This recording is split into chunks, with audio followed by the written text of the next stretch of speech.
Hello, hello, hello. Hey, Mike, did you get a notice?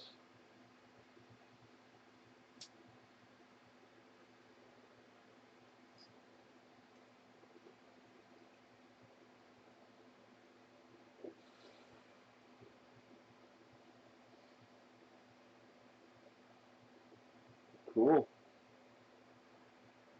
Awesome. Hey, Drew. That didn't change anything. I see AK Twin Monitors using slabs, restream Streamlabs, but I just went straight through Streamlabs and YouTube.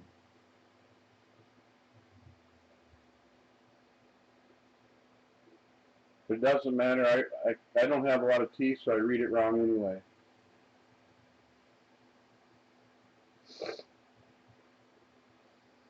And in this day and age, pretty much if you want it spelt that way, it must, it's got to be right. Everybody can spell everything however they want. I mean, come on. If you can, you know, extrapolate it out.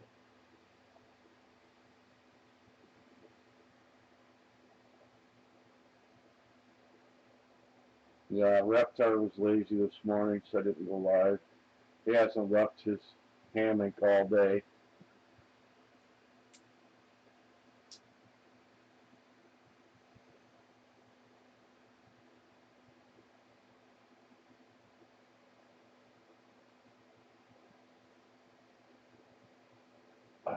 What do you see without your glasses on, Mike? Very little.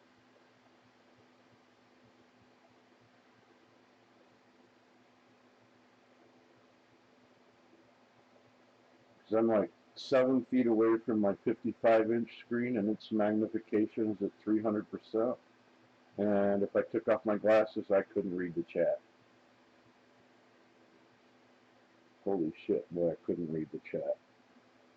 I can see where letters drop below the line and see where letters go above the line. All the rest is just fuzzy, gray, white, black. I was born on a perpetual drip of LSD.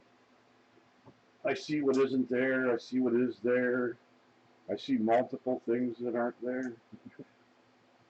One thing can be many. But it's given me a really unique perspective on life, not being able to believe anything you see. In the restaurant, I just got eating vegetable beef soup, which really I don't understand how you can have vegetable beef soup. Was the cow a vegetarian? Because I thought all cows were vegetarians. Is it redundant to say vegetable?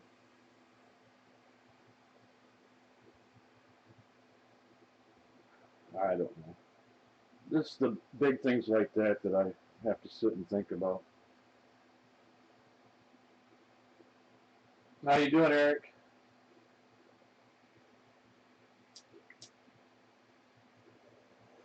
I did check out some of your videos, Drew. Seward! My goodness. What happened? You come in without a shirt on.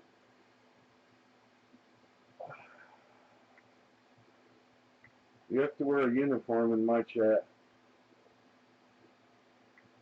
Next post, you'll notice. If you aren't blue, you're not new. Oh.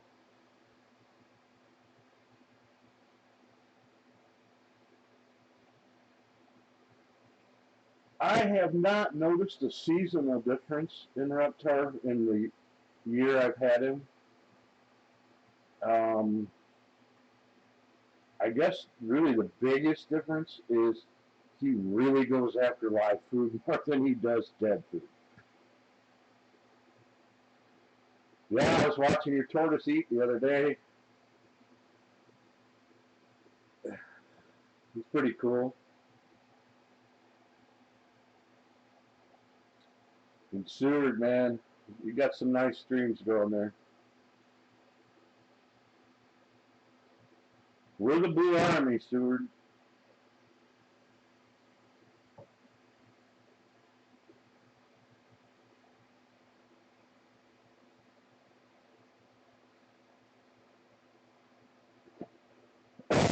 We got to stick together, even though every one of us has a different opinion about things. And the only way I'm not making that do the forever reflective thing on the screen, I have it sitting next to my aquarium, and it's a reflection of the TV onto the aquarium that you're looking at.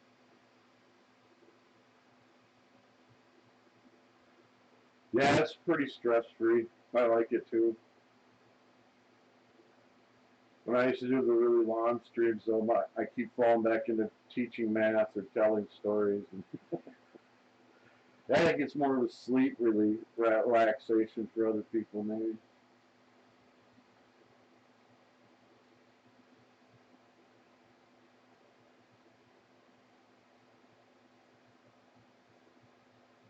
I've noticed, though, in the community, people are grouping up in the difference in the audit itself, which is the set of circumstances that you put the government official under to test how they respond, which is the definition of an audit.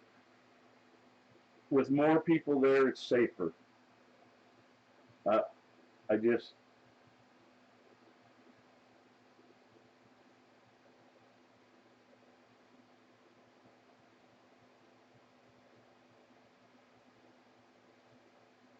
His streams are never boring, anyway.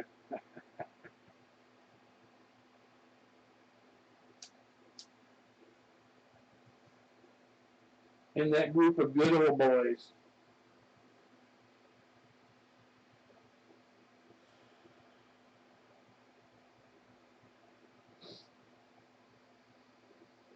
Comes from the area I grew up in. Like, your car breaks down in the middle of a blizzard, and all of a sudden you turn around and somebody driving a tractor up to your car, pulls it into their barn, takes you in the house. Not, who the hell are you? And no, you can't connect shit.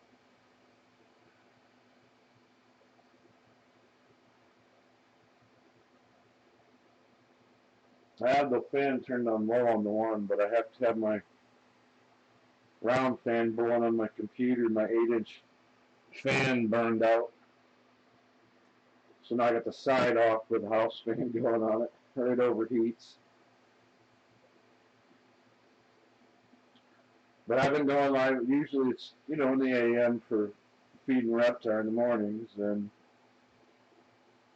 I just not getting many views. And then I check my other channel, which was my gaming channel, and it doesn't even show that it notified me that I was on my other channel. Several days in a row. That's why I asked AK Twin about the streamlabs. I thought maybe that would be the notifications would be improved, but there are a couple platforms trying to make YouTube obsolete. The problem is the content. And the problem with the content is you have to download it to your computer and have space, which, modern computers, my 1.9 gig is, it's redlined on its second hard drive right now. Now I got 500, so I got like a half a gig storage on that drive that I use.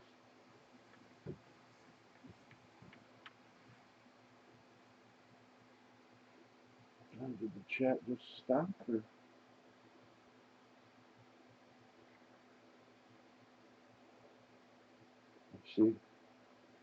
See, you can see I got it magnified at 300%, and I can read them with some effort. And if I spend more than 10 minutes reading the chat, my eyes will just be running.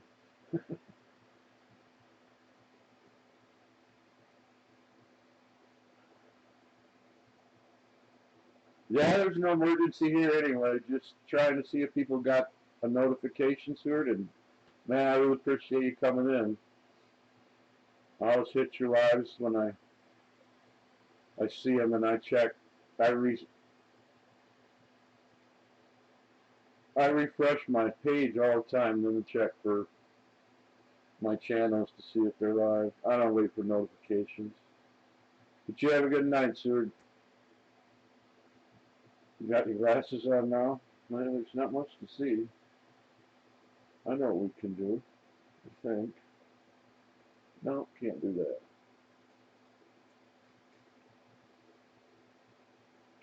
You wearing reading glasses at 45? Oh, I have birth defects in my eyes, and a couple of them. So when I got my glasses at 4, they pretty much wanted to staple them to my head, I guess. Put this strap around the back of your head that cuts off the circulation on your face. I got this half-inch dent in my nose where my glasses are supposed to sit. Yeah, I know, I'm glad, Mike. It must just be me. But when I got my first set of glasses after the eye test, your eyes are all messed up anyways, and I'm only 4 years old. And we go out and they try some different glasses on me, those black, horn-rimmed, athletic, unbreakable frames. I put them on and I looked at the wall and I went, really doesn't look any different. And I put both fingers up to touch the glass lens, and there were no lenses in these glasses on the wall, and I poked my eyes. It was so fucking embarrassing.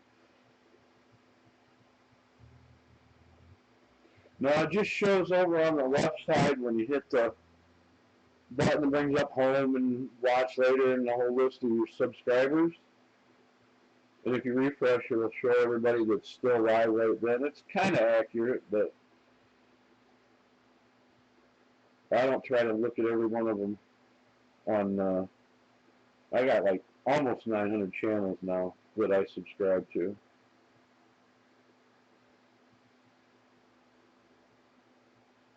When things get hectic, I can run triple screen, but I prefer only to run one and pay attention. It's too hard to make jokes and stay linear. You are on quite a few, Mike. I see you all the time.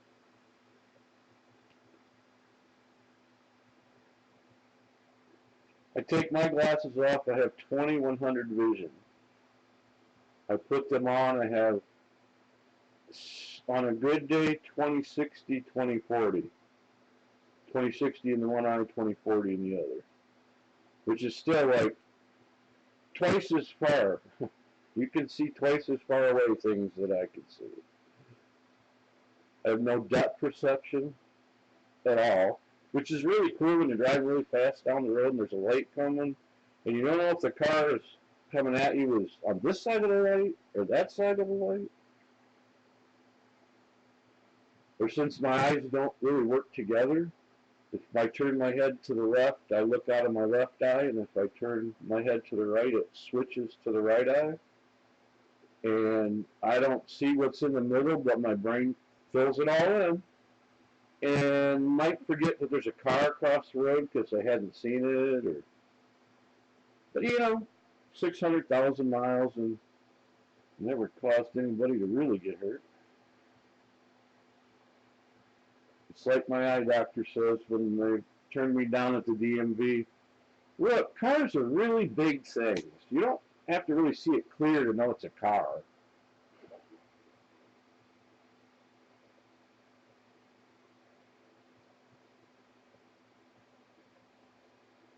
Yeah, whenever you make a decision, there's always an evaluation possibility, Mike. Why did I do it? Well, just add into this. Was it an alpha decision or a beta decision?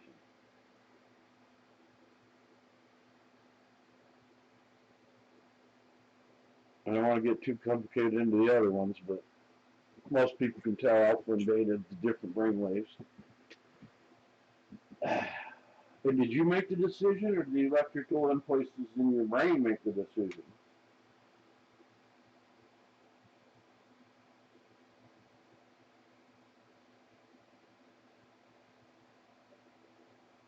Yeah, I watch a lot of hours of the day, and I always search for the new channels when through the recommendeds and stuff, and people that come into the chat rooms and stuff. And then I try to support them when they're on. I remember when Pike's Peak was on. He had 36 subs when he got arrested. I was 36. And at the end of the day, he had almost 1,100 subs. He had like 1,040 by the end of the day. He just blew up overnight. I think accountability has done a huge upswing from being a small channel to having a lot of subs. But having a lot of subs doesn't necessarily correlate.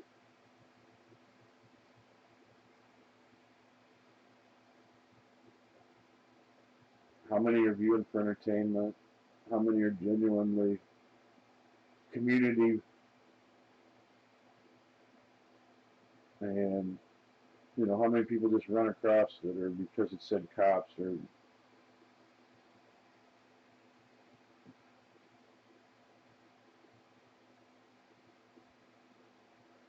Well, if you want to chat, the big channels suck because the chat's so fast you can't. By the time you get yours out, whatever they said that correlates to what you're saying is gone.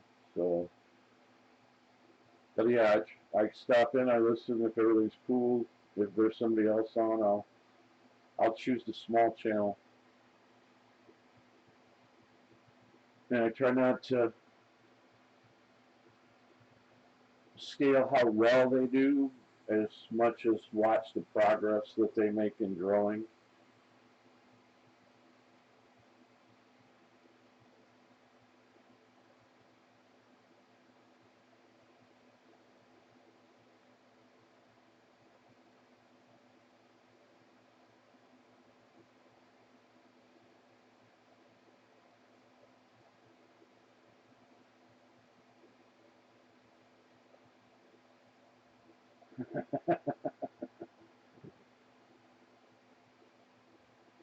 Yeah, a lot of channels their kids make the stream.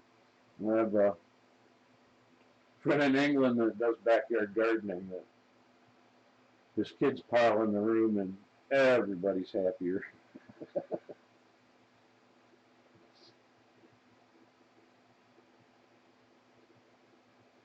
Not sure.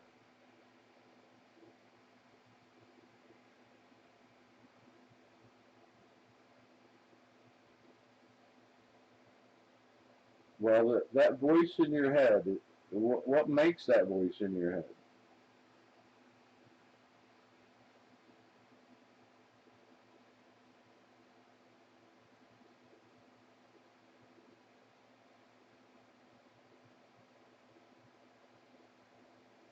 But as far as that little on your shoulder thing with one good, one bad, I've never had the two voices in my head. I've had lots of voices, but not my own. But a lot of times they escape, so. Well, just think of how many holes you have in your head. Come on.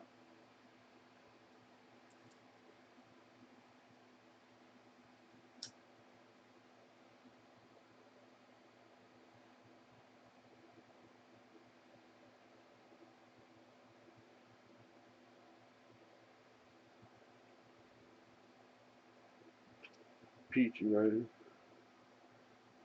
Well, the whole thing kind of had a quick turn when YouTube screwed everybody over to make more money with 1,000 subs and 4,000 hours bullshit.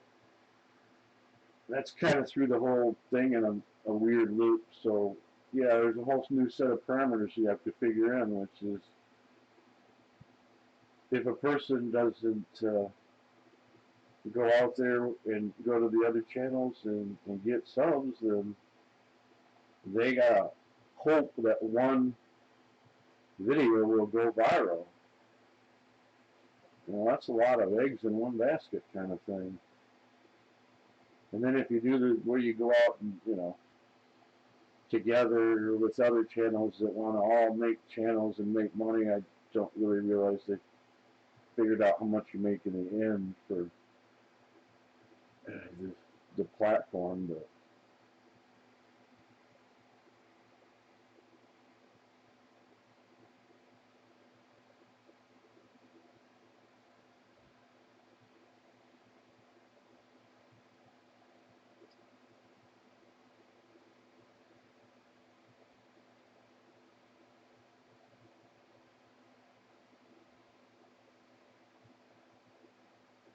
Yeah, there's a lot of them out there that they either don't do a good intro or their content is more honest and not entertaining. As I mean, honestly, you kind of let them help direct the person you're talking to make themselves look bad, or you don't. And you know,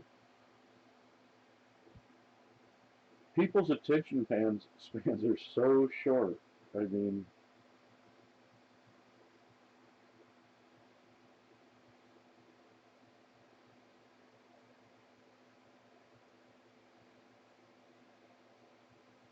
all right, Joe, taco time.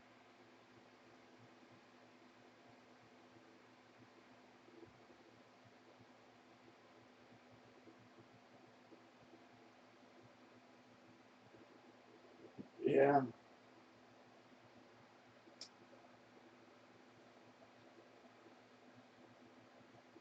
I I'll sub anybody, and the notifications is where I usually,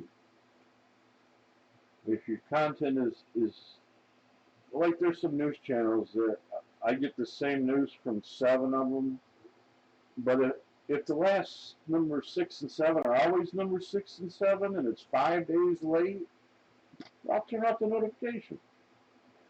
I still sub their channel, but I don't unsub them unless I'm asked to.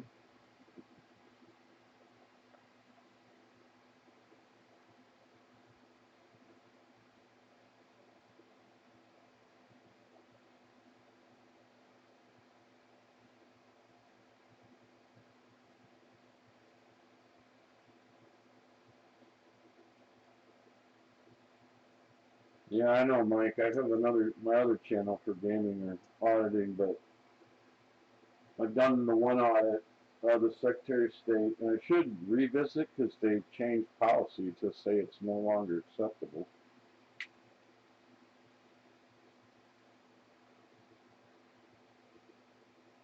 But Spirit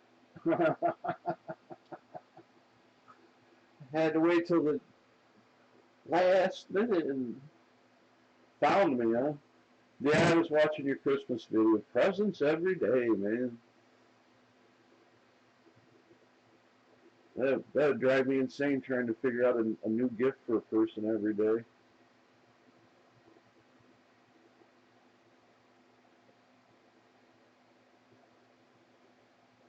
And Spirit, have you guys know Spirit? She plays the best music. My big iron on my hip. Oh my God, she plays the best music.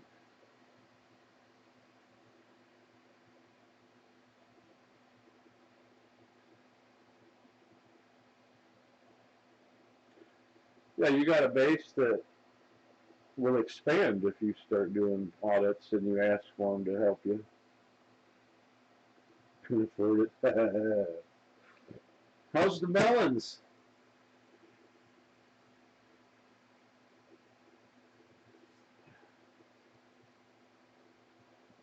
That was a PG question for everybody that doesn't know what I'm talking about.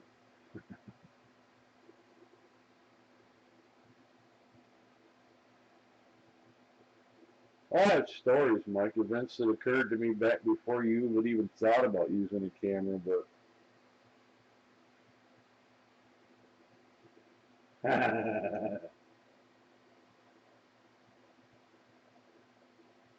all right, Mike. Come on, Spirit. How are your melons?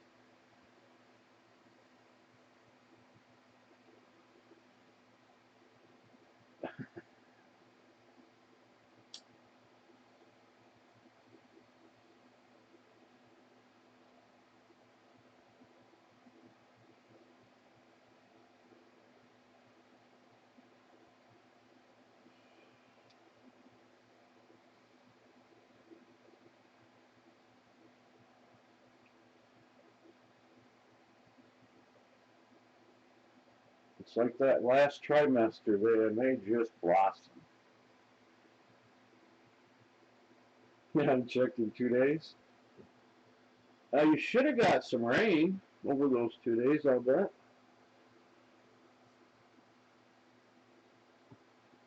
Yeah, it's amazing how that doesn't just explode, that rind just keeps growing.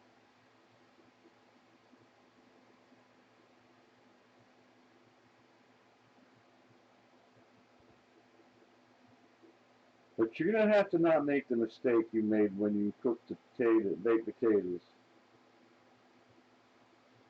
You have to actually show the food afterwards.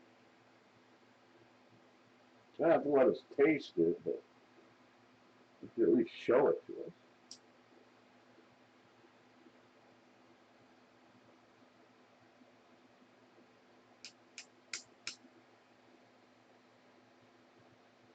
And you got to pick up, even if you're just at the gas station, those little bags of pistachios and try those shells on your coals.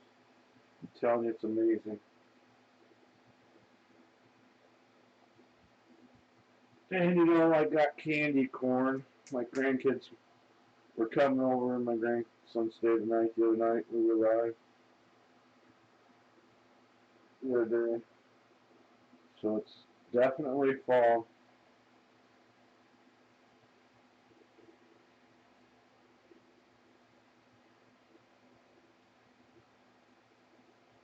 Yeah, I know.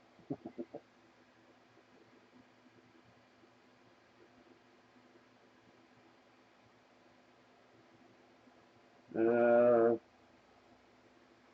it depends on what you want to do. If you're going to eat it, Miracle Grow is going to make it have the biggest vines. They're going to run out 100 yards. You gave them a lot. Not really going to affect the fruit a whole lot because what's in it is for green, basically, nitrogen.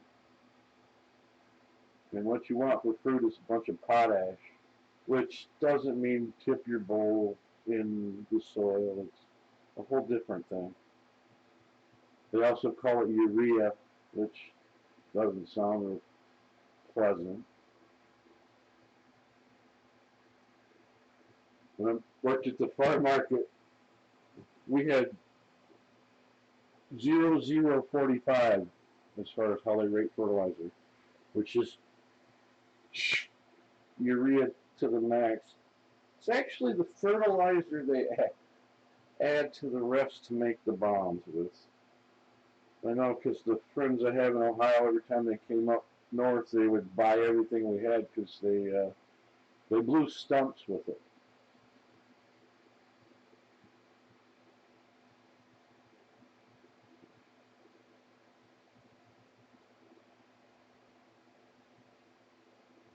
Yeah, the right pH.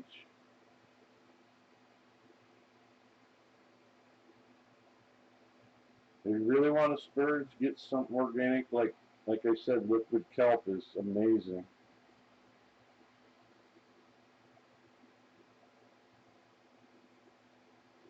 It's not real hard. You just can't get greedy with them. You try to. It's not like squash where you can turn a freaking squash in every flower that pops out. Melons are better served fewer. It's like pumpkins. You don't see 10 pumpkins on a vine at a farmer that grows pumpkins. All the energy needs to go to a few to get them nice size.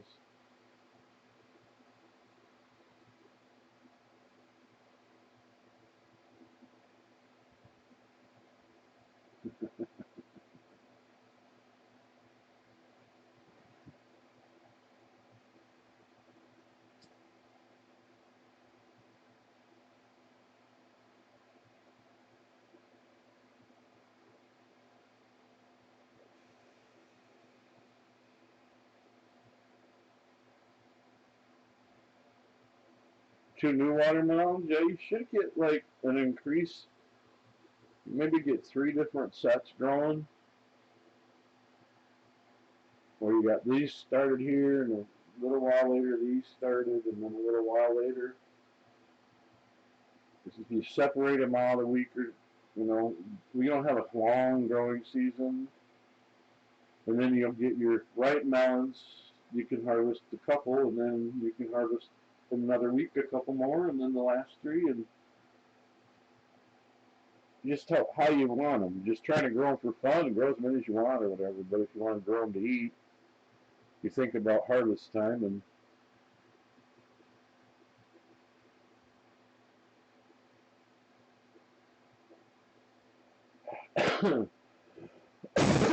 they'll probably get right, but they'll probably only be about half the size of the first ones. But they'll still be tasty.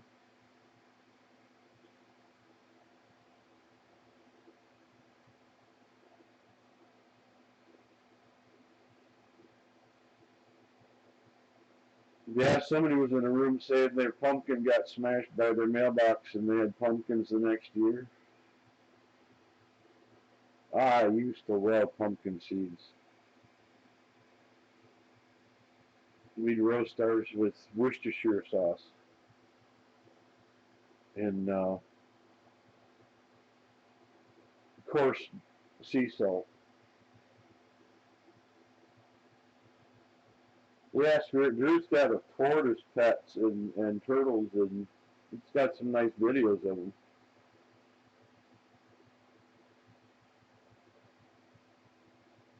Spirit has a big white cow dog thing.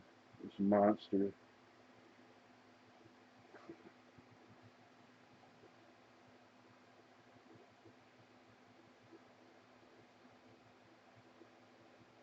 Not me. I have a dragon and a unicorn that poops M&Ms.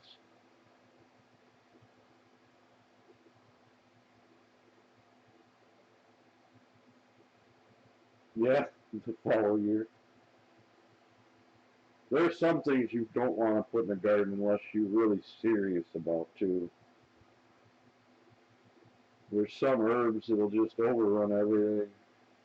Dill is horrible. It comes back every year. Asparagus, you plant asparagus and get it. Yeah, reptar didn't get up all day today. He never left his spot. He didn't even move around on the hammock. He just laid there all day. I don't know if we're changing the season and over there. I don't know. But he hasn't been eating real great the last week.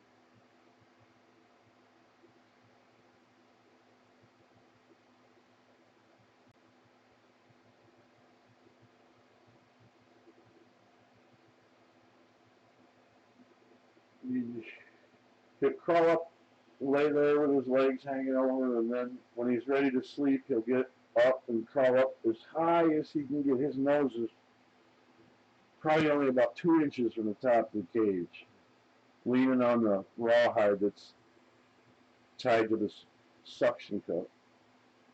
And then he'll just sleep there all day. Now, when Caden was here, and Caden was the original owner of him from a baby, uh, he sat in a whole different spot on the hammock, facing away from me. It was funny.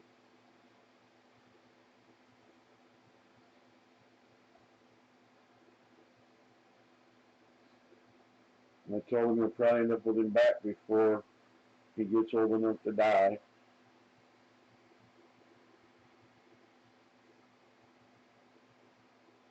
Yeah, he's fine. There isn't much to know. The odd things about them are they don't pee, and they poop dark and white. So the white is what they extract from the liquid. They will drink water occasionally. He's got water in his cage all the time. But they like greens. Once they're adults, they can live off of just greens. But they have a calcium deficiency in their bones, so most people sprinkle this calcium powder you can get for them. And they like bugs.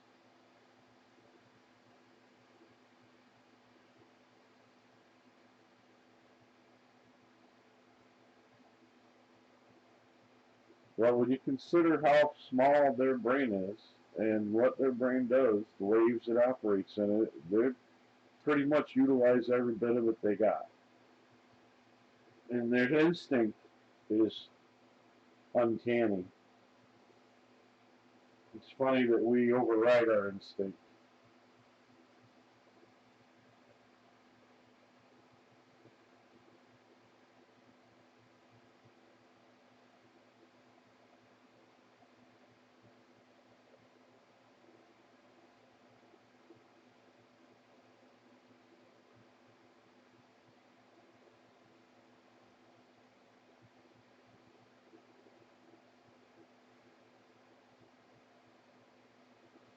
Yeah, all animals are, but some are smarter than others.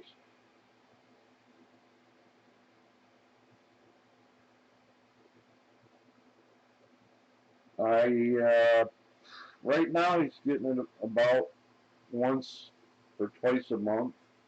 Now, if I use live bait, he gets it every time I use the live bait.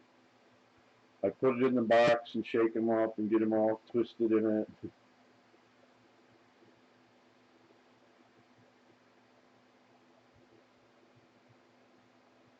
And they react like they're empathic.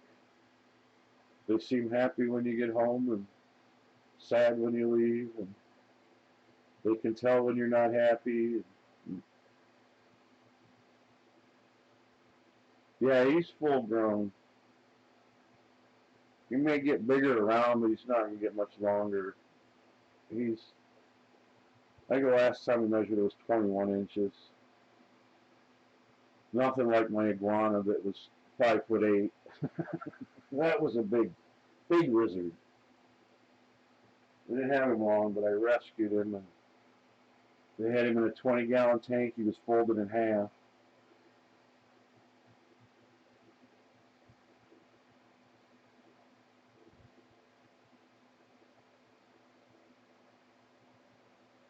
All right, Blue. Let us know that you're all right. Oh, my fan fell over. My heart skipped a beat.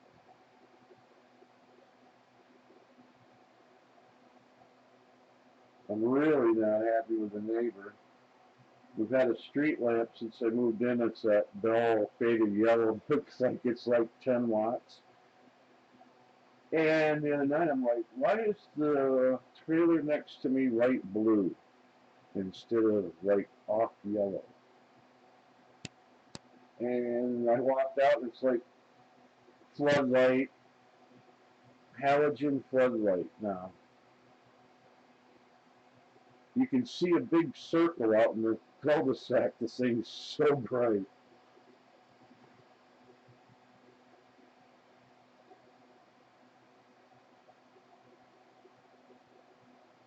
But they had a problem in the park with some wannabe bounty catchers that think there's some kind of law that actually are just thieves that breaking into people's houses, running around in the park in the middle of the night with tasers and flashlights. They came through my yard once. And they didn't make it all the way through before they turned around and went back.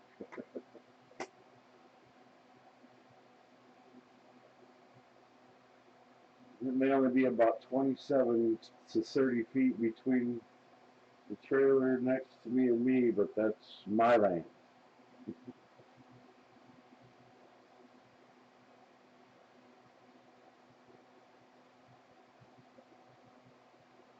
When I lived in the big city of Grand Rapids, I had cops try to come through my backyard. They had to turn around and retrace their steps at gunpoint. Don't think they aren't shocked at shit at 1:30 in the morning when they jump across the fence and somebody says, flips on a spotlight, said, you're going to have to back off. They were chasing somebody. I guarantee they didn't come through my yard.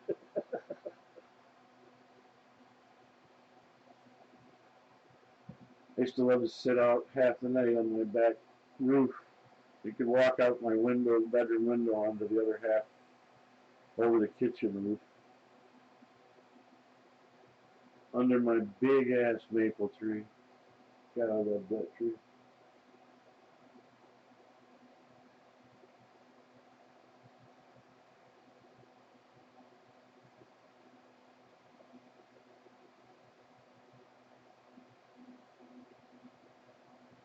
Yeah, I'm from the country, so the moon was the light. I mean,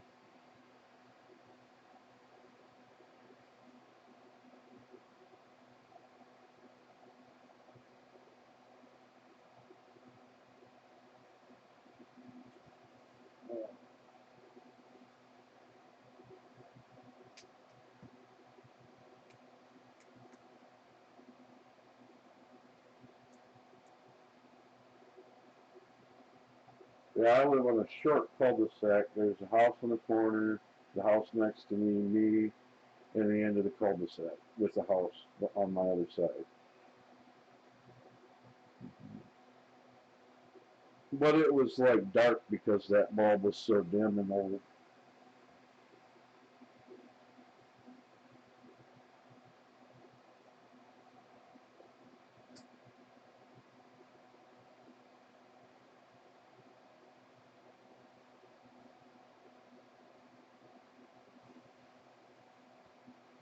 Now I don't even want to leave unless spirit comes back. Get yourself into trouble.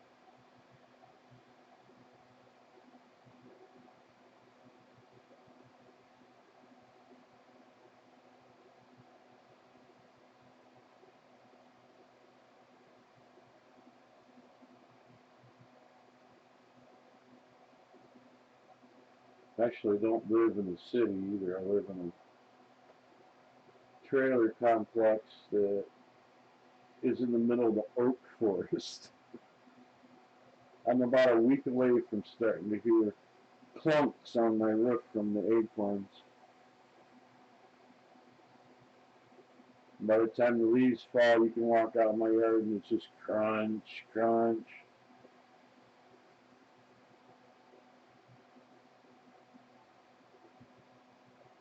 Yeah, she does pretty good with the camera too, so I'm not that concerned. But still, you never know how fast things go sideways, believe me. I've looked down the barrel of an officer's gun more than once for not doing anything wrong. But my best story is when the officer had to look down the barrels of our guns. So we were on my brother's property shooting some skeet and a few other things, and he had his Encore system, so we had the 454 pistol all decked out, and next to it was the 357 barrel, the 44 Magnum barrel, the 38 barrel, the 22 barrel, and the black powder barrel with the stock. Hey, Pug! And the neighbor who just bought a house on the farmland that was split up called the cops on us for shooting, and the cop had to walk like 300 yards off the road to get to us. And when he got up to the back of the pickup, and there's just almost 2 dozen, 23 guns laying there in the bed of the truck that we were shooting. I think he felt a little overmatched. And how's it going, boys? We both just kind of left the truck and walked a few feet away. It gave him a comfort zone. He says,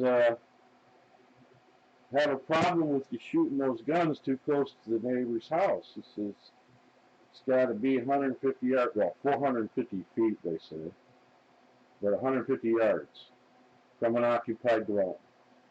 And we looked at each other and laughed out loud like we were idiots. He says, what are you laughing at? I said, well, we're not hunting. He says, what do you mean? What's this?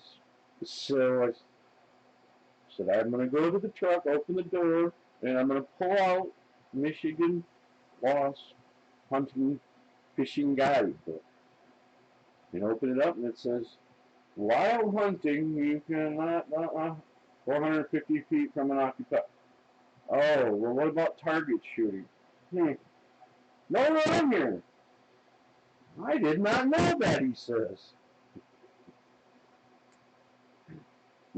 We got to repeat that process with the state police and with another county sheriff over the next 3 months. Only we weren't as well armed but that time we were loaded for bear. We were shooting everything.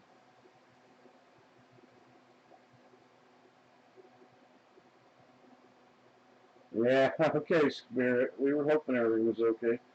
How you doing, Pugnacious?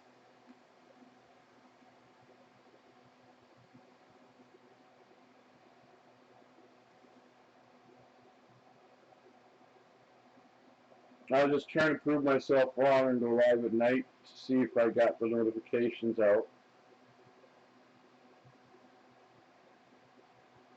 I've been streaming a lot of mornings feeding reptar in a 0 to 1 or 2 views.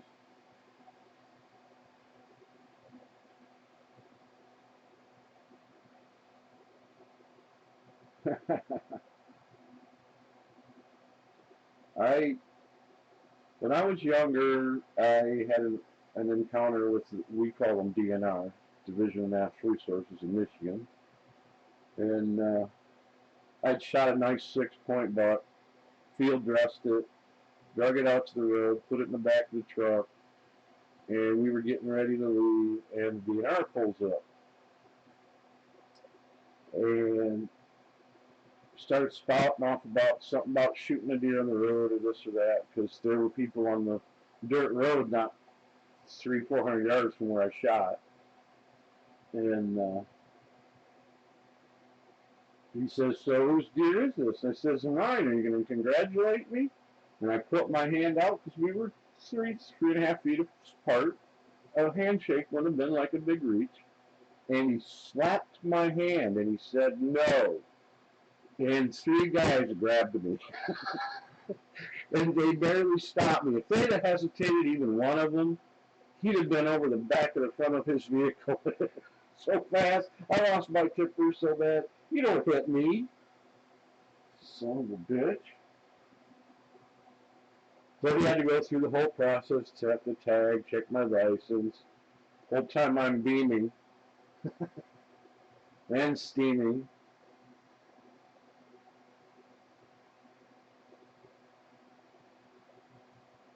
And then went up north to do some fishing in the streams for some coho. And we have a little system of catching coho that aren't actually feeding, but the hook is in the mouth. That's all I'll say. And the officer watched for 2 hours and couldn't figure out what the F I was doing and had to come up and approach me and ask, "What are you doing?" "I'm fishing." And I had a partner who was trying to snag the whole time, so he actually was, if he'd ever hooked a fish, that guy would have put him up so bad. I don't know what you're doing, but he's snagging. But he didn't catch anything. So he kept asking questions, but only one of us would answer every other question or so. Because I'd already caught a fish, and it was probably 100 yards upstream on a stringer.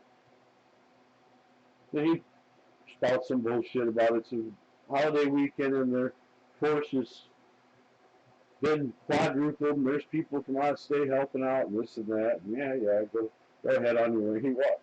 Instead of going through the woods where he hid and snuck through, he walks up the river and he runs across the figure. "Whose fish is this?" "Well, that's mine." "Son of a," yeah, you can hear him. "Son of a bitch," as he tromped off. Not liking the DNR. They forced me at gunpoint in a boat to ID. Literally. Pulled his pistol. "I will have your ID."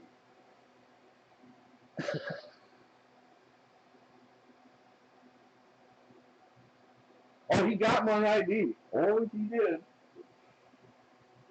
But it was funny because it was just an off chance a deer had been hit and he got called out. And when he looked at us fishing, which was 2 days before bass season opened, and we were pike fishing. So we had these big 10 and 12-inch lures on our rods sticking up in the air. God, you could see them halfway across the lake. And he assumed we were bass fishing. He had to come and check us all out. And when we opened the live well, there's 3 pike and like 30 bluegill.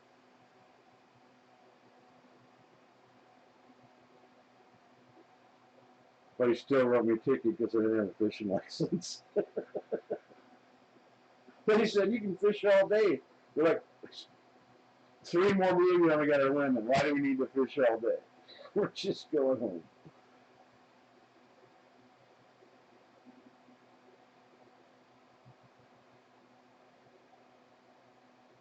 Having it in possession was enough to scare the shit out of anybody in law enforcement.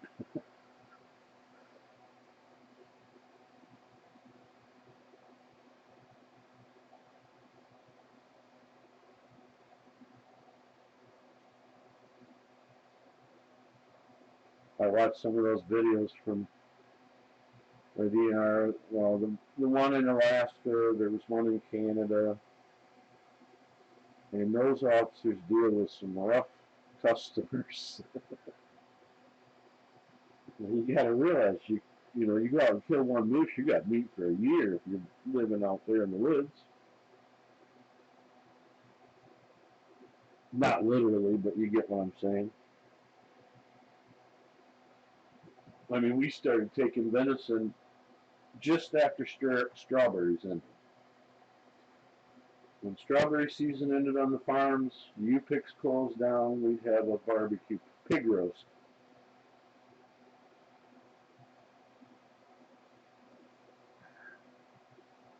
Stuff that onions, potatoes, and sweet potatoes inside that venison, foil and wrap it all up and put it on the spit.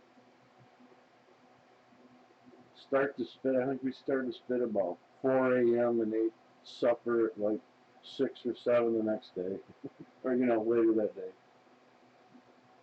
Oh, that stuff was a meal.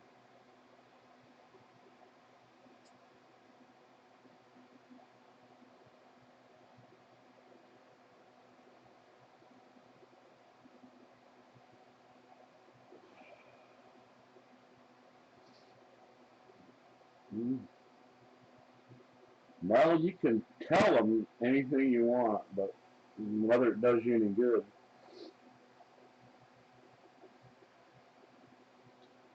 But all we did was make it as dangerous as short a time as possible. We had the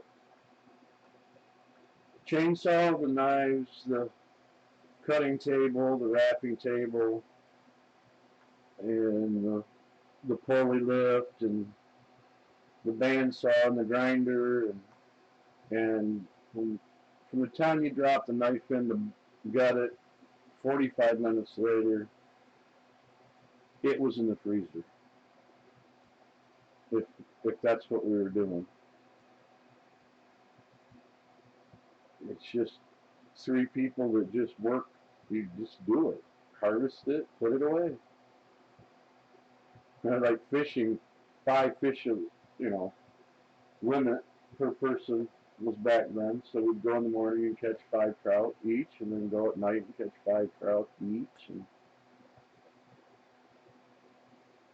because we ate it. We didn't eat other things like beef and very little pork. The pork we ate mostly growing up was because we would drop fish off at a pork farmer. So he was Tennessee in Ohio. Somebody drops you off 20 pounds of, fresh salmon. Come harvest season, maybe some good bacon might stop by their house. Yeah, it was a family thing, man.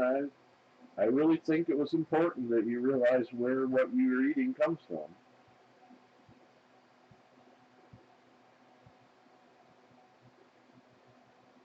And by the way, that 6-point buck was the only deer I ever tagged my whole life. Which is kind of ironical.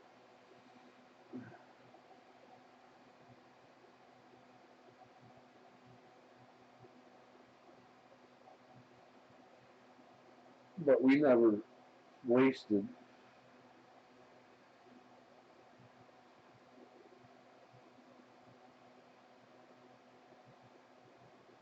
My family was 7. I mean, you cook 3 pounds of fish if you were cooking supper.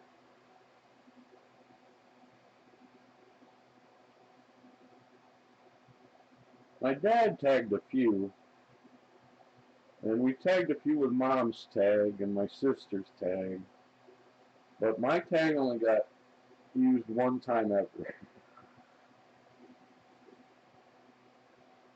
And I was too hurt by the time you could get as many as you wanted by buying more tags.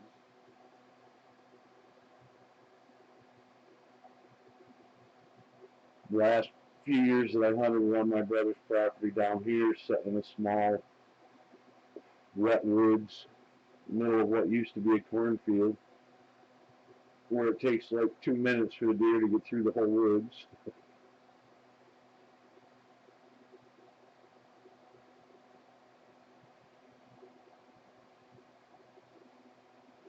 We built 3 blinds, ground blinds, and 3 years later, about a 3-foot cross tree just dropped right across the first one we built, right down the middle. Just crushed it, sucker. You can still use it, but yeah, it didn't have a roof or side, or but the deer still went through there. We weren't far from the river.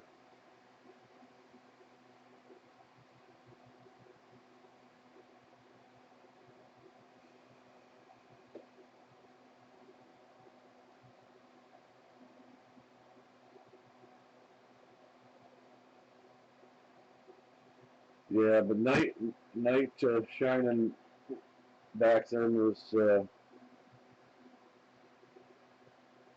government figured out they could take people on their welfare rolls and tell them that unless you do something for us, you're going to lose your thing. And one of the things you could do is get a CB radio installed by the government and sit out in the woods and listen for gunshots.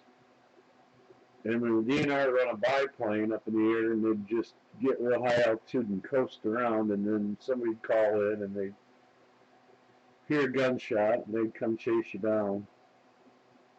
We just switched to bow and arrow. It works just as well. But we had a huge swamp we hunted in, just not too far off of Crystal Mountain, Michigan. It's a big ski resort. In the back of it we called Blood Alley. And we hunted the swamp. We sat in the morning from daybreak till hour or so after daybreak. And then we would reposition half of the crew quietly while the other half just kind of tromped around the outside edge of the swale and stuff.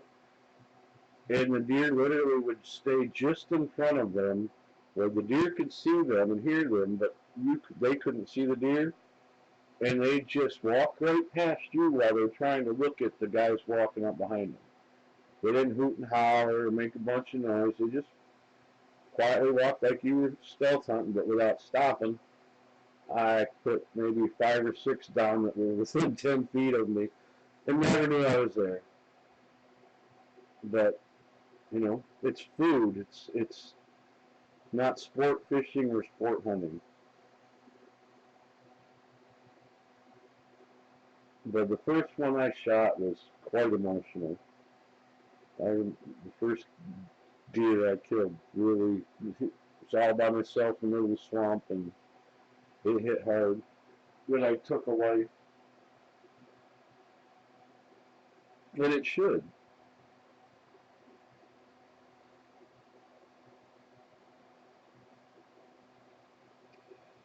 But it was a bad shot. He turned and walked away from me, and I got scared and shot and took out the hind quarters and one front quarter. So then I really felt bad because all the meat was gone basically.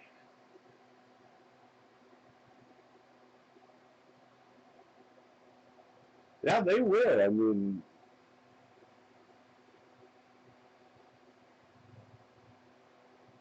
I've had them step right over my feet with me sitting there up against the tree.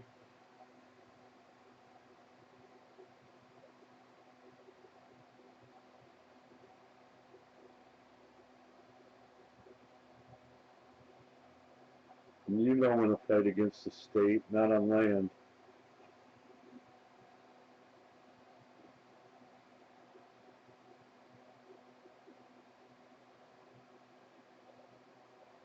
In fact, the second day I hunted, my dad had shot a nice buck, and so he told me to sit in his blind, and there were the gut piles about 20 yards away. And this doe came down the ridge from behind me and walked right over my feet. All she was concerned with was that gut pile. She just stared at it, walked over me, kept walking up to it, and then walked out.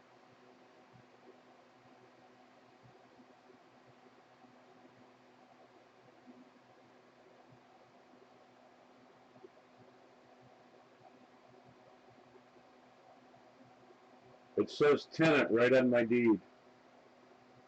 So you go figure. Or it did when I owned the house. Here I went, which is killing me. Because they think they should have more money every single year.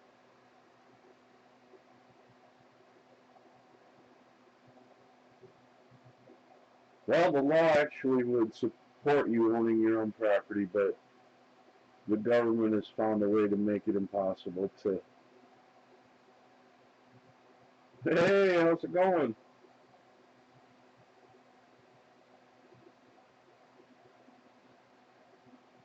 Is your band? This is my chat channel. During the mornings, I feed a dragon lettuce. Usually it's live. Rocking and rolling. I just get community strikes every time I play music. I even got a community strike when I played my prayer bowl by myself, and the said might be copyright in another country. So I quit playing any kind of music.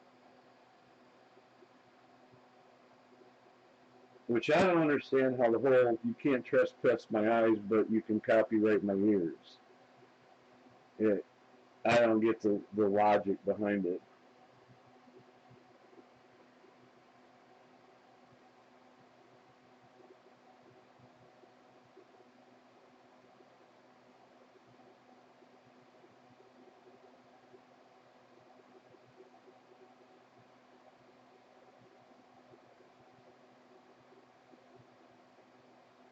No, yeah, Drew, my goal is to divest myself of real estate. I'd like to go mobile. I really think that's the future. That way you can be in whatever part of the climate change era that you want. You can keep moving away from the water so you don't drown. 6 empty lots? Ouch. They had this really cool thing up north where I lived off on Crystal Lake. Property taxes are freaking crazy. However, they also had a train track that ran just off the side of the water. So anybody who had property with the train tracks running through it, they paid for the sand on the other side, plus they paid a second time for beachfront for the rest of their property. So they paid double taxes. And they couldn't get out of it. No matter, I mean, these are rich people, and they couldn't get out of it.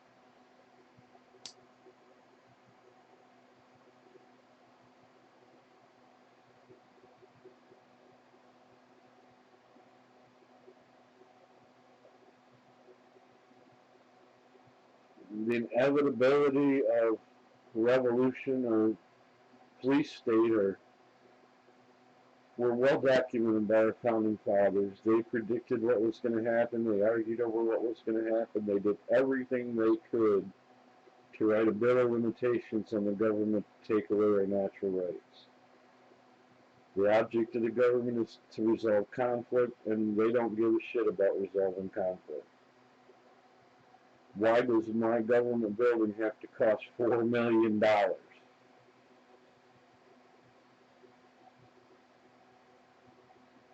There's the conflict that I see, the way they waste money. They screwed Social Security back in the day because when they did the algorithms, they said, look, you got to build an annuity that is going to grow with the population. And if you figure it out, we would still not have any issues with Social Security if they didn't say, hey, there's so much in there, we'll never use it all. Throw it in the general fund. Hey, AK Twin Mommy. I'm glad you made it.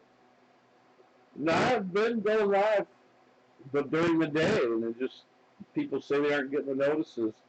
I just go through YouTube Streamlabs.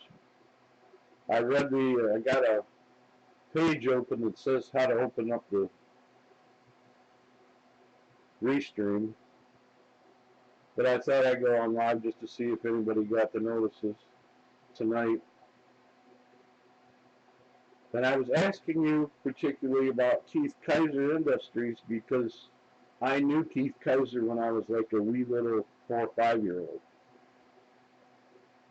He was friends with my dad. He borrowed my dad's rifle when he went to Alaska, and they brought all these big vegetables back. And he married the lady that sold him his private jet that we got a ride in. And I guess the story was that he said, if I buy 2, will you marry me? And he bought 2 jets. But that's why I'd ask about Kaiser Industries. It was still around, or because I knew Keith personally.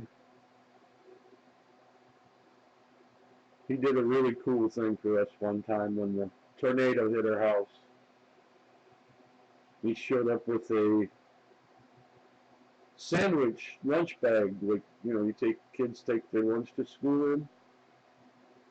And he had it, and the top was folded closed, and they set it on the table, and him and Dad went on the porch, and they're sitting there smoking and talking and drinking, and I crawled up there, and I opened it up, and it was just money in a stack. And then we bought a new house.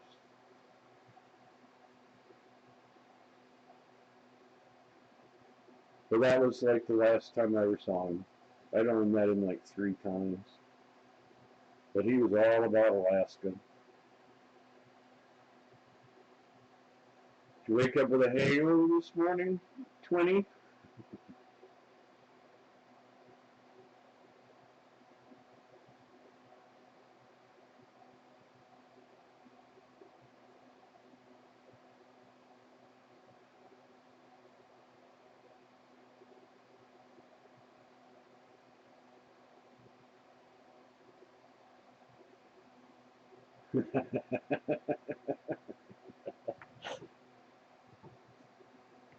Yeah, you should have been pounding water too. That would have helped. It's the dehydration that makes your head hurt.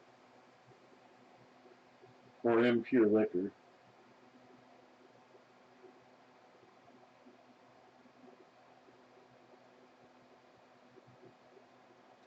And do you recall that we were looking at some pictures of you from the past, AK Twin Mommy?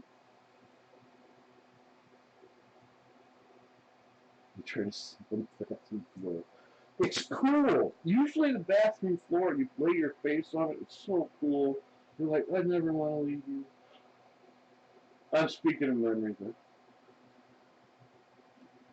Spent a few nights on the bathroom floor when I was into whiskey.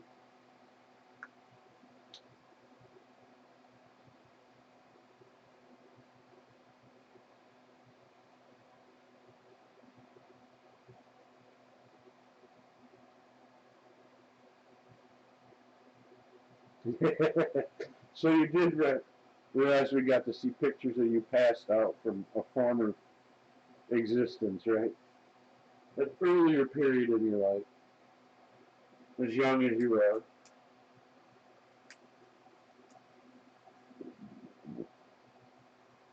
No, you never were sloppy drunk. I wouldn't have assumed that you had forgotten it any.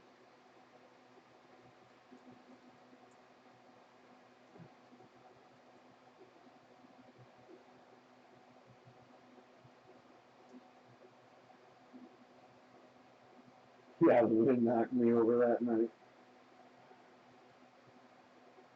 I walked out of a couple of air-conditioned bars and had the heat just reach out and smack me like a Mack truck.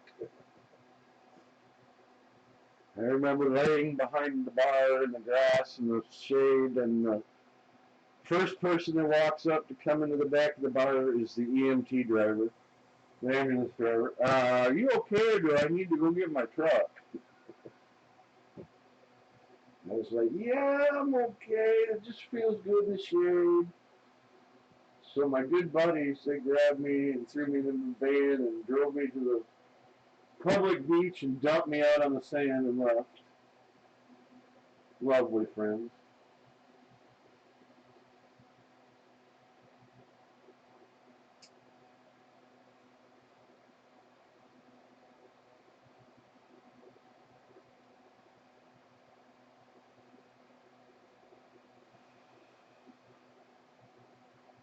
We used to take a bottle of permafrost or firewater, either one, they're 100 proof schnapps, out ice fishing with us.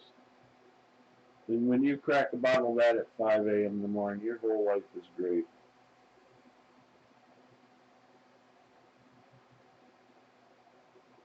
And we had the shanty, the portable shanty up, and he was inside, and I went outside, and we would spud a hole next to the shanty,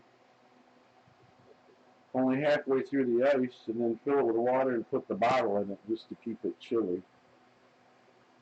And I went out there, and you pick up the 2 liter, and you pick up the bottle, and you take a swig, and you drink some pop, and you go back in and sit down. Well, I did it backwards. I took a little sip of pop and guzzled about 4 ounces of permafrost, and when I went, all I heard from inside the shanty was, "You did it backwards, didn't you, dumbass?" That was it. I was choking, laughing. Sorry, my lovely brother. I deserve every bit of it. Oh.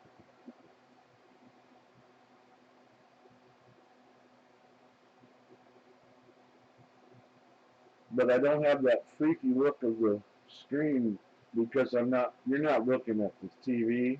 You're looking at the reflection in the lizard aquarium, which is really dirty. Look at it.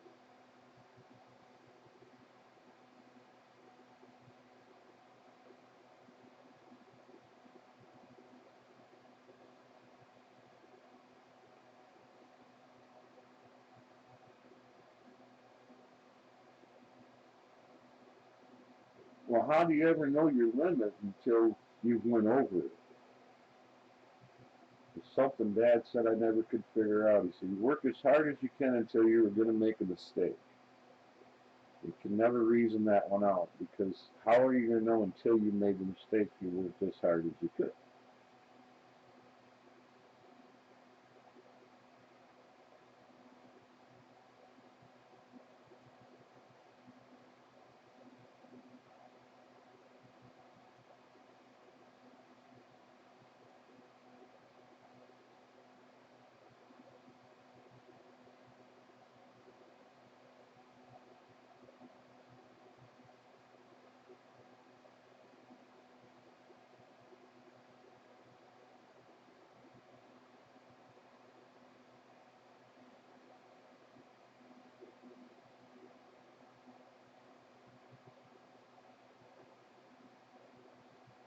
Wow, this is like triple what I usually have. 1 hour and 14 minutes in, 3 viewers. That was one of the problems. I was going in the morning when you eat so quick that I was doing 30 minutes and 40-minute lives and 0 to 1 viewers. I didn't think notices were going out, and everybody was saying they weren't getting the notices. But tonight they said they got some, so I don't know. There's no way I can turn his eating time until nighttime. They don't eat like that.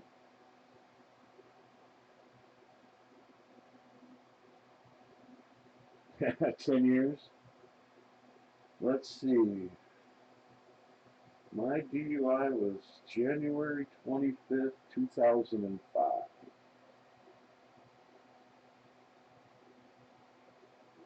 That was the last time I was drunk.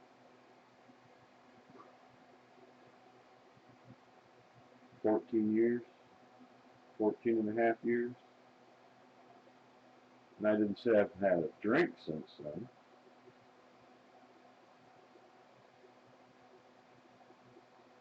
On my time, which usually between 9 and 11.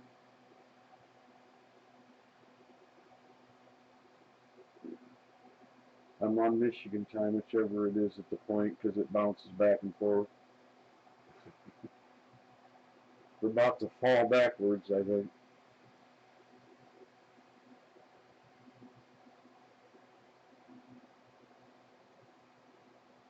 I watched a video on how much money it costs daylight savings time just resetting the clocks in the government. It's crazy the amount of money it costs to change the time 1 hour. I suppose now everything's digital, so it's not. But when the video was made, they were like ticking clocks.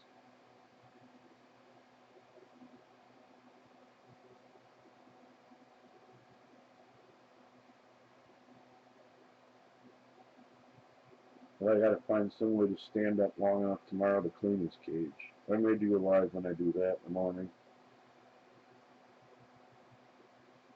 Just so you can all watch me fall down.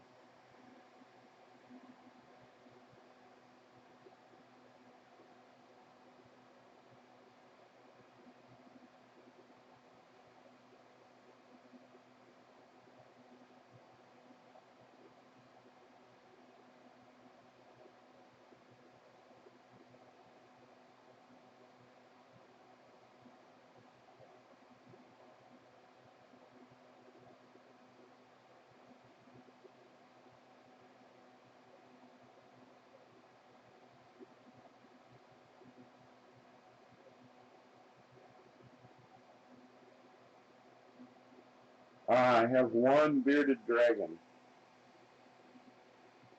A little less than 2 feet long. He's just full grown.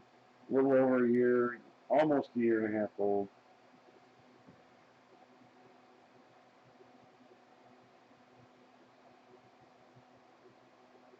Yeah, he eats romaine lettuce and a mixture of crickets and mealworms when I have them, or freeze-dried mealworms and freeze-dried crickets. It's hilarious to watch when there's live bait in there, man. You watch this lethargic lizard jump 3 feet for a cricket.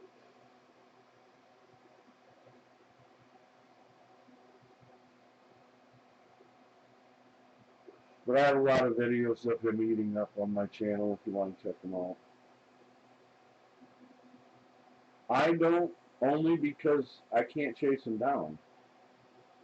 When I clean his cage, I put him in a drawer.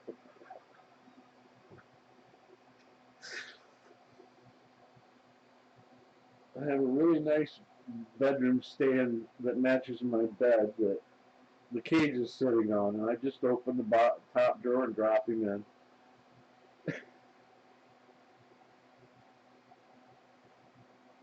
He don't mind. He's really they're most of them are real docile if you just handle them and treat them right.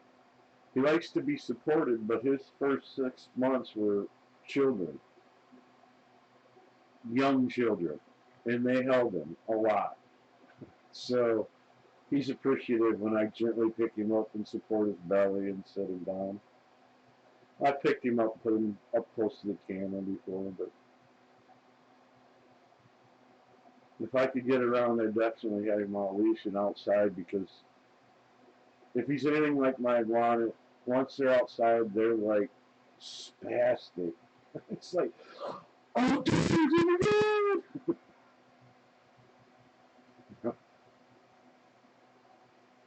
be throwing dirt with their claws, trying to get traction to run fast enough when you got them on a leash.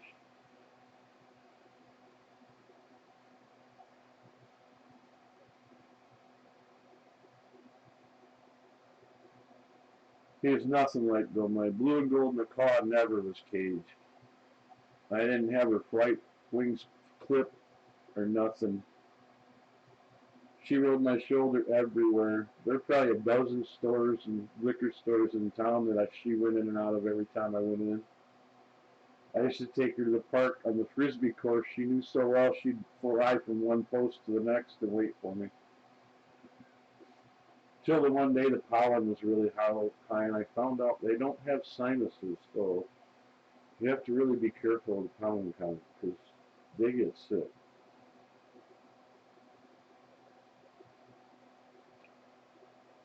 Yeah, his cage, even if I turn it around when I clean it, you can tell it affects him. Certain things need to be in a certain place. Like food dish can be anywhere.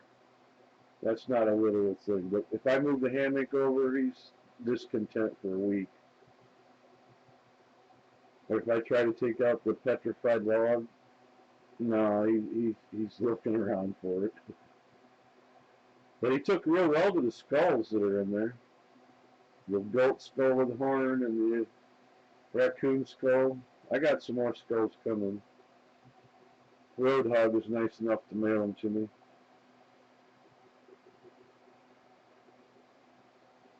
If I get enough of them, I'll just go to straight sand on the base and just the skulls. I'll build a little ladder with the skulls for him to climb up and down out of the hammock. Which is the one thing I added to his cage when I got him, and he really seems to like that thing. It's made out of bamboo, natural, I think, or I think that's what it said it was made out of. It's all natural. He's got one deformed back leg that if you try to monkey with it, he will let you know he's not happy about it. Other than that, I'd say it's pretty much the most docile creature I've ever had. Nothing like me.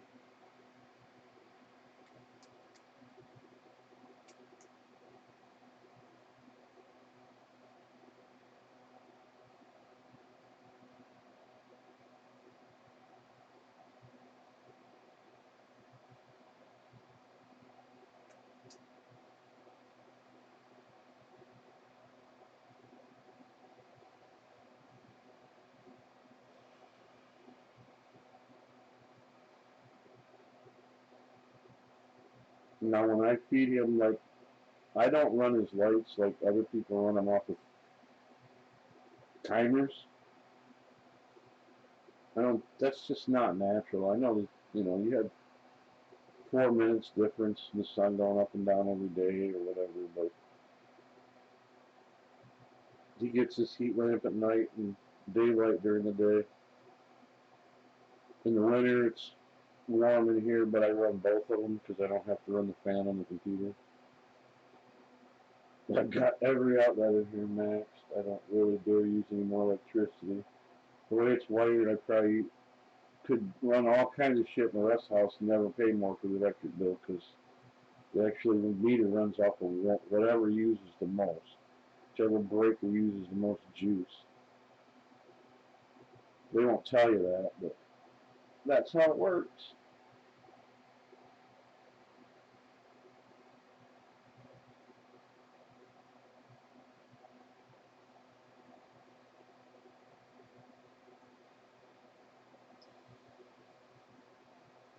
Yeah, they don't come when you call, so I don't think letting them out and then going to chase them down would be cool. As fast as I've seen him move to a cricket, if you let him out, he was warm. I don't think I could catch him when I could walk. We did have this one little iguana for a while after the big one died. My son was heartbroken, and the guy out his window sat on the porch during the winter and froze to death. And we got a little one, and we had a few cockatiels at the time. And the one cockatiel would sit on the floor, and the lizard would be next to it. The lizard would flick its tail in the carpet because it couldn't grab into the carpet. It would bounce him a little sideways. And every time he would bounce, the bird would hop. And they just do this little circle around the floor. He would just crack up.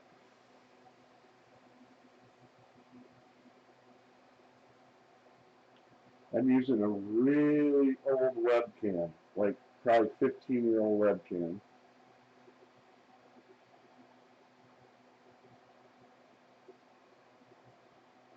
Yeah, they can lose their tail. It's not like an iguana tail, though. It's not weak.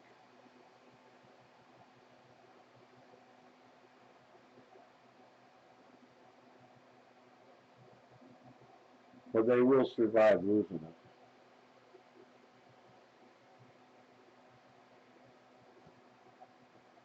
I almost had two. I had one that was sick that somebody wanted me to rescue, but it was a male. And they don't do well with two males in one cage, and I can't afford to set up another cage.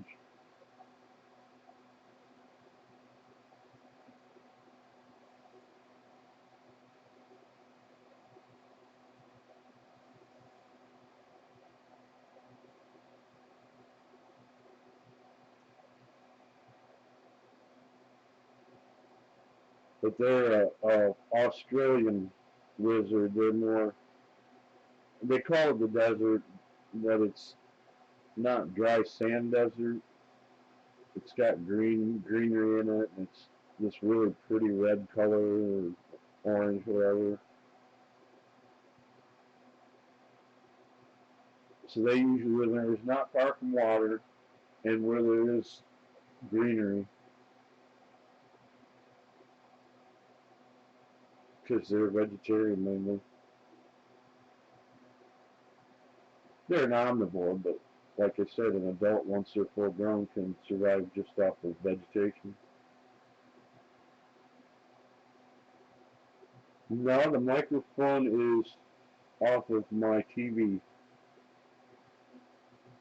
I have a microphone built in the TV. It's a Vizio.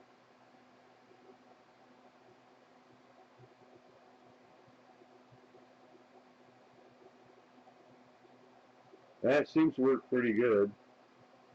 It picks up a lot of the fan noise. When my computer was right underneath it, I actually had a pizza box over the top of the computer to deflect the sound, or else you could hear the fans running.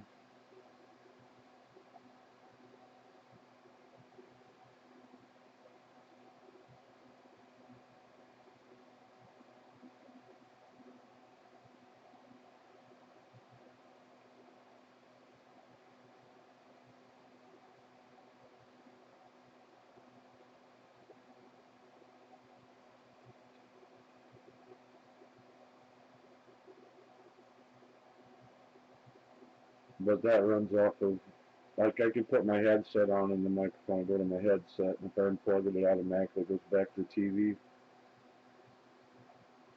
Ah, it's clipping a little. Yeah, I don't know if it's the fan noise or not. I've never had anybody say anything about it before.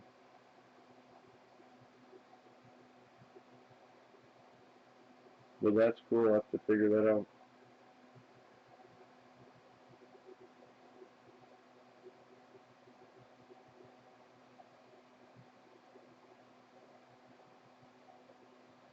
Yeah, barely. See, I used to just hit that button on YouTube that said, gives you the option to upload or go live, and opened up a little screen. I typed in the title, and I was live. And then here a few weeks ago, or a couple months ago, it shows a weird screen, or it stays dark, and all you can put in is title. It doesn't go. There's no button that says next. I had OBS then, and it still wouldn't work. But I had a second channel that would let me go live. Then it made no sense. But after like a week, that one went down too. So when I re-downloaded a new streamlabs, it took about twice of deleting it, trying to get the options right. It had been set up when I got it a few years back by somebody that was for my gaming.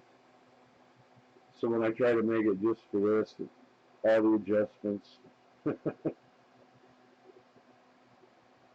I watched a few YouTube videos that got me through it.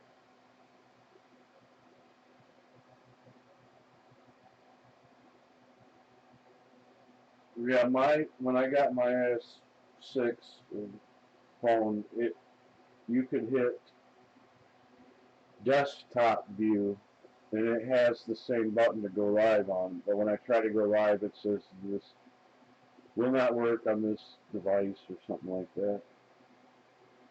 You're not authorized.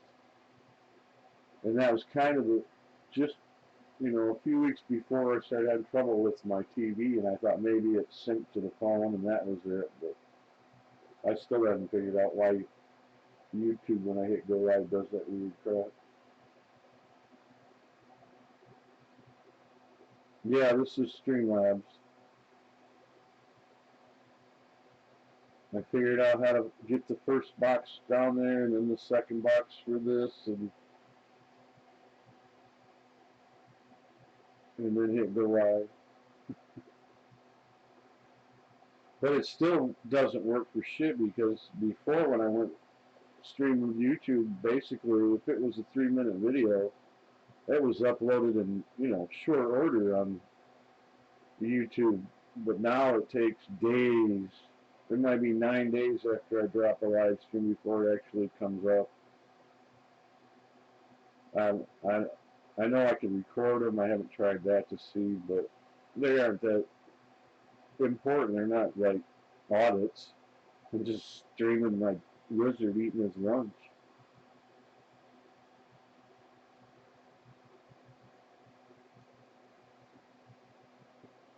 Yeah, I'm not a computer whiz, but if I figure it out once, the likelihood that I'll ever get there again is very low.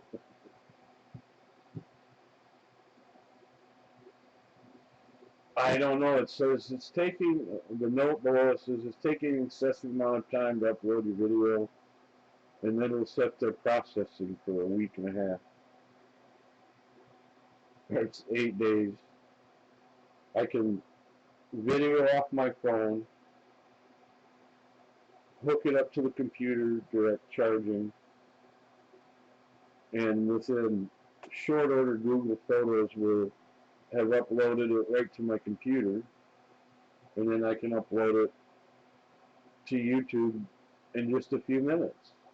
But if I do it live and it's supposed to do it automatic, it takes forever.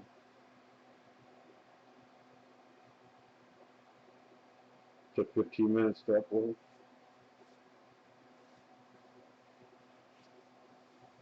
So if I use the phone to record and do it, so what I was going to do was try recording one of my live sessions and see if I uploaded if it reacts quicker. But like I said, it's not critical.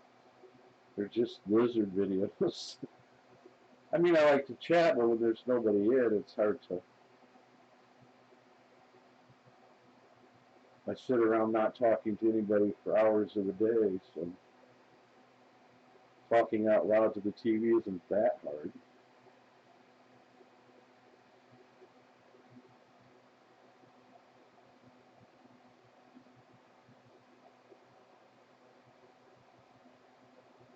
I can't wait till YouTube sounds like ICQ and MySpace and thing of the past. You should just be able to platform it right off your computer. The amount of memory and processing that we have these days,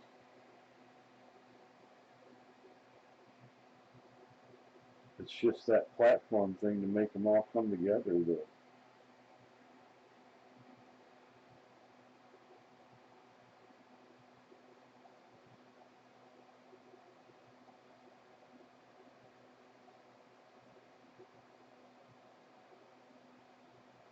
yeah, what was it, 14-digit long number or something they gave you? That was your ICQ. Was awesome. It ruined so many marriages.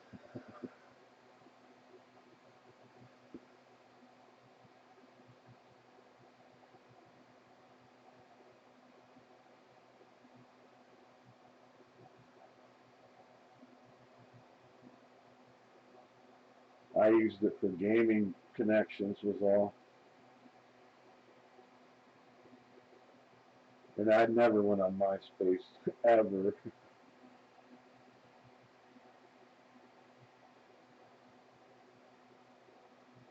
Remember 300 band BBS systems?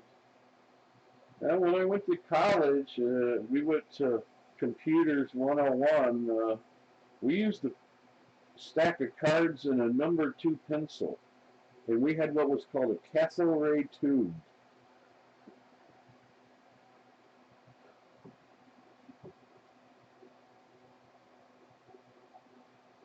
Yeah, dial up.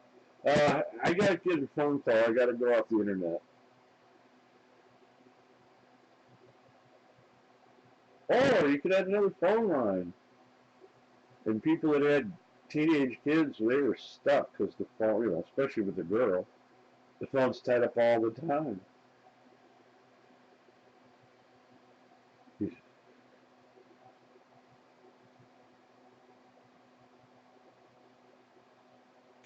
I played, uh, I played Pinochle on it.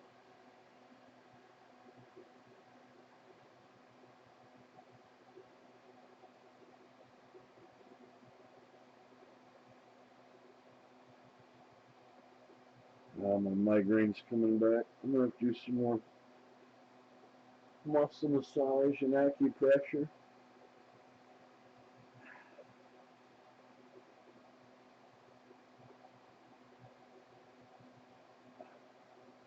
Taking care of an old broken down body can be an all day event sometimes.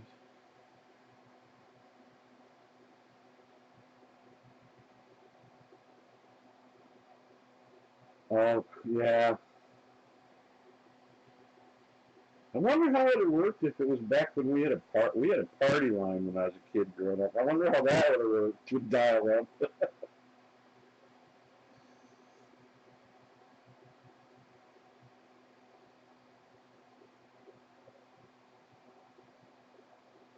Push the button. Push the red button. Whatever you do, don't push the red button. I don't know what Bugs Bunny cartoon is that? Daffy Duck and Bugs. They had the.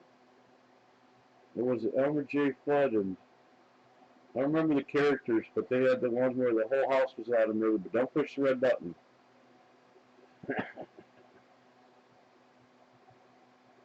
Party lines were awesome. I used to listen to neighbor lady gossip all the time. Push the red button. Push it. You know you want to. What's the worst that could happen?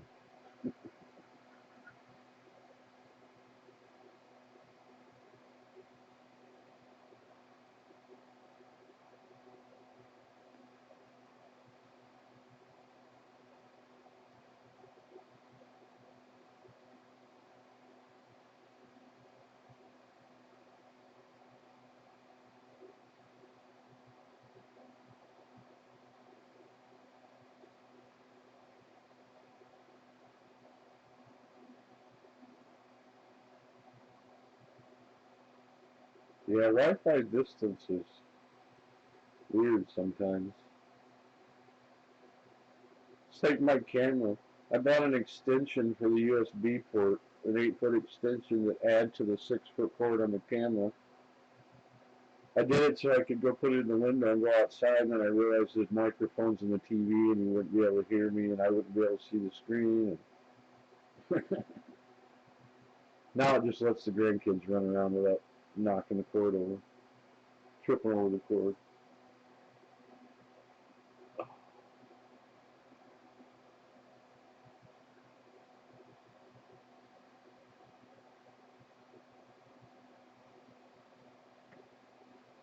Well, we were smart enough to be able to, our little thin fingers, you could pull the bottom of the phone because it was like a rectangle stand on the wall phone, and you could pull the mouthpiece open just enough to cover it before you undid the receiver. So if you were good, you just pick it up and you put it up to your ear and hold your hand over the mouthpiece and listen away to the neighbor. In the subdivision, it was one ring. The next neighbor was two rings. They were on the party line, and then it was one ring, two rings.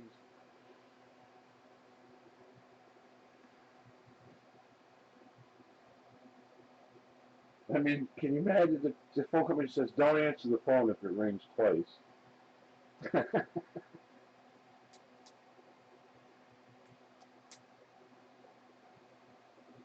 But at the same time, you can mail something to me through the post office that just had my name and Rural Route 1. and then the city and state. But it didn't even have to have a number address. Just rule route 1, rule route 2, or rule route 3.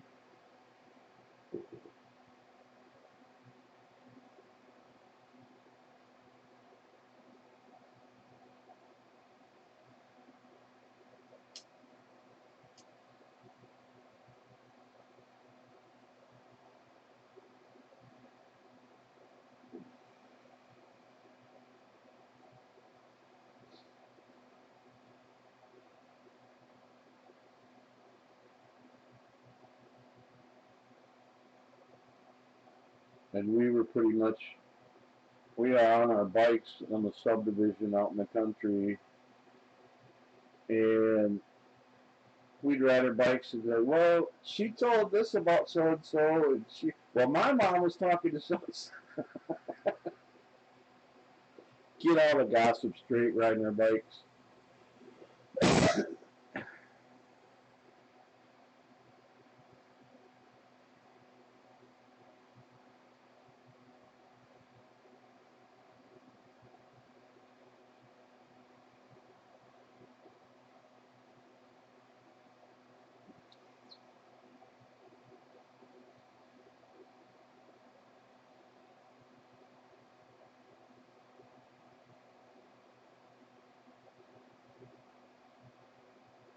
Three and 4 digit phone numbers. Those are some old ones. That's got to be pretty old. I mean, it wasn't racy or anything, but I mean, it would be like Sally was using Julie's recipe for the Catholic Church potluck, and Julie knew it. Stupid shit like that. Yeah, that was the only option, was rotary. Cling, cling, cling. But cling, cling, cling.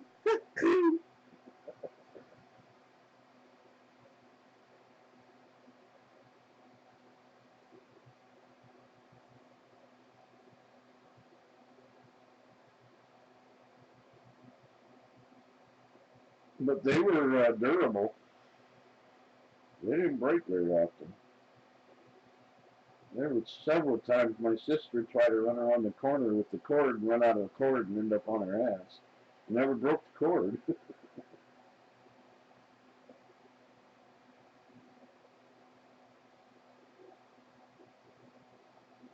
50-foot cable. These were like stringy. I'll bet you go 15 feet from the phone. So it wasn't like and it was in the family room, so you could walk into the kitchen and still do things. But back then you stopped to talk on the phone.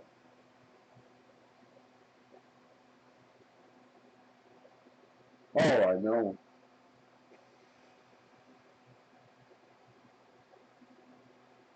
But the audio was remarkably pretty good. I mean, you could tell who was who. Better than the string in the cans we had in the clubhouse.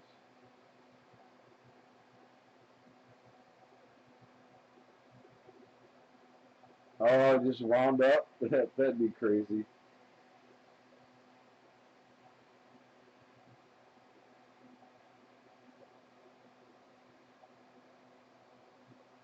And I remember when holidays would be, because there are too many at the time, try your call again later.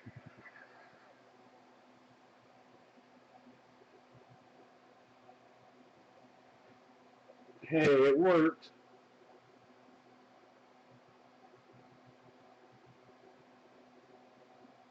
All right, it didn't work, but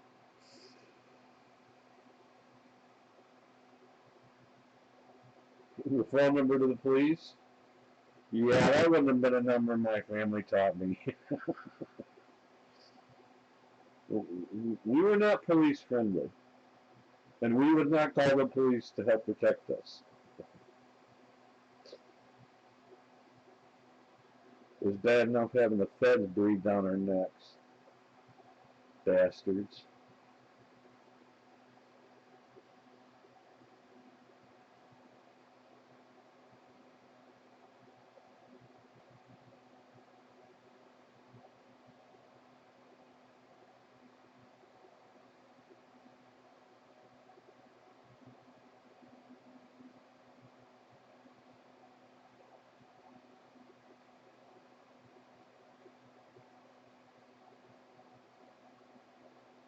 Your mom and dad don't have a VFW?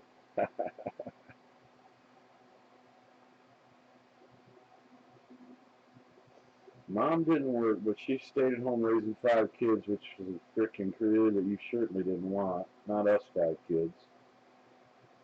We couldn't break her. Well, we had the Tupperware parties that came around. Those were cool. Penny candy cost a penny.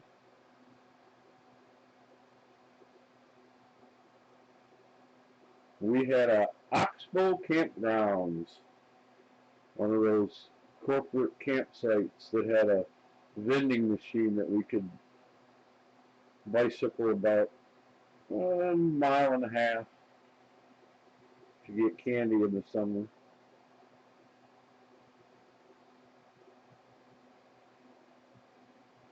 But we had a candy factory in Bryan, Ohio, I think it was, and they would give out these huge clear plastic bags full of samples of things they were marketing. Like we got 3,000 caramel flavored suckers at one time. Like 4 bags of these things. And it was like a hard sucker, like Dum Dum, only twice as big and tasted like caramel. Weird licorices flavors they'd come out with, or they had a sucker called the Banana Split. Oh my god, that was delicious. That one never went anywhere. It's about $2.98 for a penny candy now.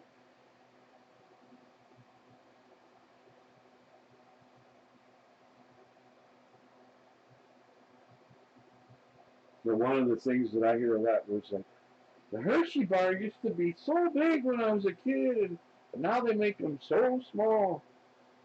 Like, you mean like it was bigger than your hand when you were a little kid, now you're an adult, it's not bigger than your hand? Maybe it's you that grew up and the candy bar stayed the same. And they looked at you like, what?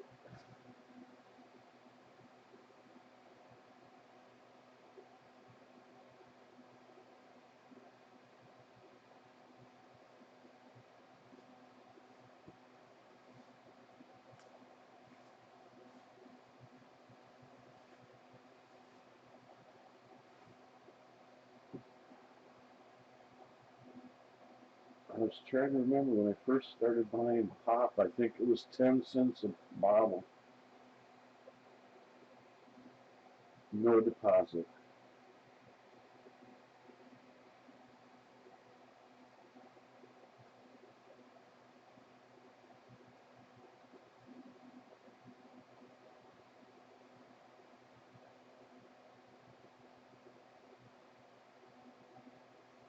But you did different things back then. Like they go to the Bunny Bread Bakery and on the weekend and buy the day old stuff so that they didn't have it through Sunday when the factory was closed. You buy 10 loaves for $1. That was always fun because they had a train that ran around that you could get on the. They'd dump us kids in the park and we'd jump on the train and it'd drive around the city. And we'd get back and they'd have the car loaded with bread and we'd head home. And that was when the whole family got together and butchered chickens for the whole year. 2 families, a friend of ours, he'd raise 100 chickens and then we'd butcher them for Sunday dinner for the year. Or when fruit came around, everybody's sitting around the picnic table picking pits or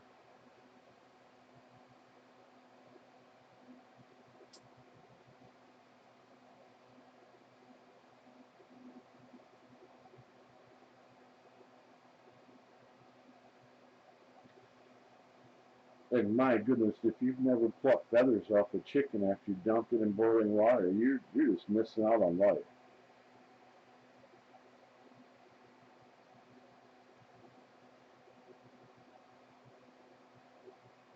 Yeah, I went to the M&M website.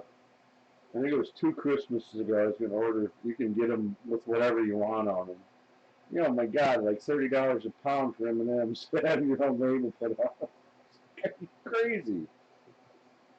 Chocolate got so expensive. We bought Nestle's chocolate chips were half the price of Hershey's chocolate.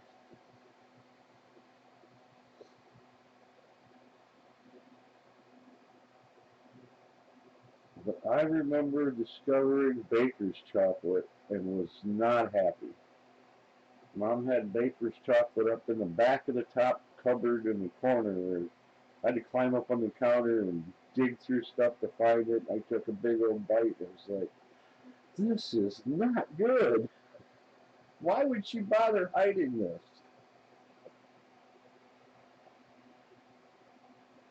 You ever pluck feathers off or anything?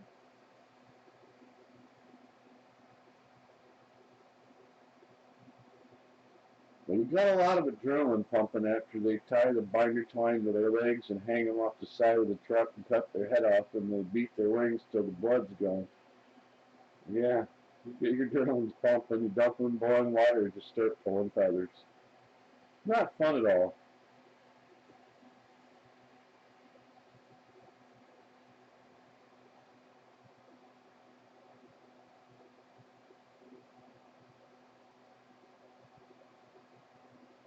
The girls took care of the chicken. Us boys, we raised rabbits and butchered rabbits for meat. We had a Kroger store that would take any ones we collected after we had the government stamp of approval when they come and inspect your facilities. And they paid us a price per pound that was the same price as New York strip from the butcher at Kroger. Never slept on a down pillow. I've slept in a down bed. My father-in-law had a down snowsuit. Down pillows are really nice in the winter. They keep your head nice and warm, but in the summer you roast.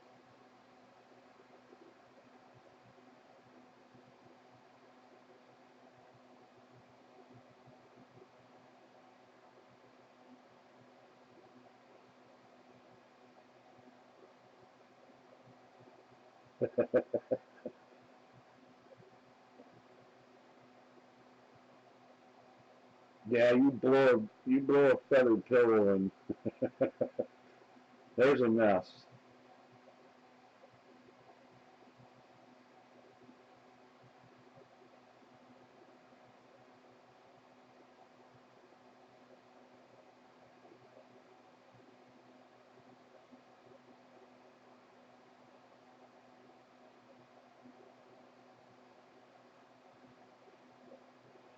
All right, guys, I'm gonna let you go. Hopefully, there's another live. We'll check after I do a couple things here, and like you said, I'll probably be online in the morning doing a live stream cleaning the cage. I appreciate you coming in. I respect and love y'all. You're like family. Only you don't stab me in the back. Okay, that's where we'll go. Everybody head over to AK Mommy.